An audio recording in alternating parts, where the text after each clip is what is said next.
इस वीडियो में बेटा हम लोग डिस्कस करने वाले हैं लीनियर डिफरेंशियल इक्वेशन का सवाल। अब लीनियर डिफरेंशियल इक्वेशन क्या होता है? जैसे कहीं पर लिखा हो d y by d x plus p y equal to q, तो सबसे पहले तो क्वेश्चन हमारा इस फॉर्मेट में होना चाहिए। तो क्या हम देखते हैं क्या इसको हम इस फॉर्मेट में लिख पाएंगे? तो d y by d x, इसमें अगर वाई कॉमन ले लें और थ्री भी कॉमन ले लें तो अंदर क्या बचा? One plus tan square x equal to क्या बचा? Sec square x. D y by d x plus three y sec square x equal to sec square x. यहां तक क्लियर है सारे बच्चों को?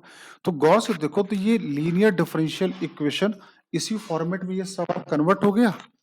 इसी फॉर्मेट में ये सवाल कन्वर्ट हो गया, d y by d x plus p y equal to q. अगर क्वेश्चन इस फॉर्मेट में कन्वर्ट हो जाए जहां पे p and q are the function of x और कांस्टेंट, तो ऐसे क्वेश्चन में निकालते हैं इंटीग्रेटिंग फैक्टर। ये क्या होता है? e की power integration p dx।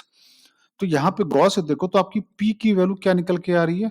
p निकल के आ रहा है थ्री सेक स्क्वायर एक्स। तो इंटीग्रेटिंग फैक्टर इस सवाल में निकल के आएगा e की power integration three sec square x dx। Three sec square x का क्या हो गया? Tan x. अब इसका सोल्यूशन क्या होगा? अब ऐसी प्रॉब्लम में जब हमने इंटीग्रेटिंग फैक्टर निकाल लिया तो उसका एक सोल्यूशन होता है। सोल्यूशन होता है y into integrating factor equal to q into integrating factor dx, इसका इंटीग्रेशन। तो इंटीग्रेटिंग फैक्टर क्या हुआ? e की power three ten x. q क्या हुआ? q is a sec square x. और इंटीग्रेटिंग फैक्टर हुआ e की power three ten x dx। Correct है? ये इसका सॉल्यूशन होता है जो हमको अच्छे से मेमोराइज होना चाहिए। अब बेटा इस क्वेश्चन में इस वाले पार्ट को हमको इंटीग्रेट करना है, तो इंटीग्रेट करने के लिए मैं अगर टेन एक्स को टी मान लूं, let's assume tan x equal to t, तो उसका डेरिवेटिव क्या आएगा? Sec square x d x equal to d t आएगा। तो ये आ गया sec square x d x कितना हो गया? D t. और ये हो गया ई की पावर थ्री टी।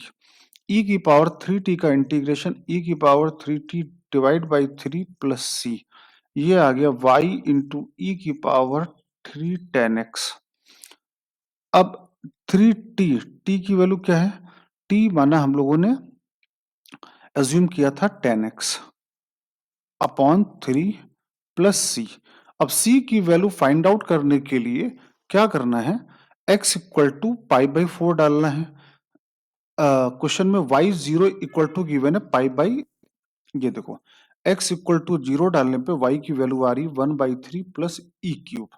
तो x इक्वल टू डालेंगे जीरो तो y की वैल्यू आ जाएगी one by three plus E cube. तो y e की पावर थ्री टेन एक्स बराबर e की power three ten X upon three plus C. यहाँ पे x बराबर जीरो डालेंगे तो y की वैल्यू आएगी one by three plus E cube. ये आ गया। तो अब यहाँ पर y one by three plus E cube, x डाला जीरो तो ई की पावर जीरो हो गया वन, ई की पावर जीरो हो गया one, one by three, one by three से वन बाई थ्री कैंसिल हो गया। तो सी की वैल्यू क्वेश्चन में आ गई ई क्यूब। तो अब हमारा जो इक्वेशन जो हम लोगों ने बनाया था, जो हमारा सोल्यूशन आया था, वो अब बन गया ई की power three ten x by three plus E cube. अब क्वेश्चन में वैल्यू किसकी पूछी है? क्वेश्चन में पूछा गया है y पाई बाई फोर, मतलब x इक्वल टू आपको क्या डालना है? Pi by four. x डालेंगे पाई बाई फोर तो ये आ जाएगा ई क्यूब, यहां पर भी आ जाएगा E cube by three plus E cube.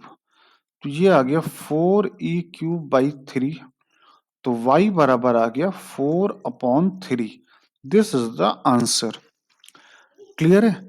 y equal to यहाँ पे क्या आ गया? Four by three. तो लॉजिक सबको क्लियर है मेरे ख्याल से।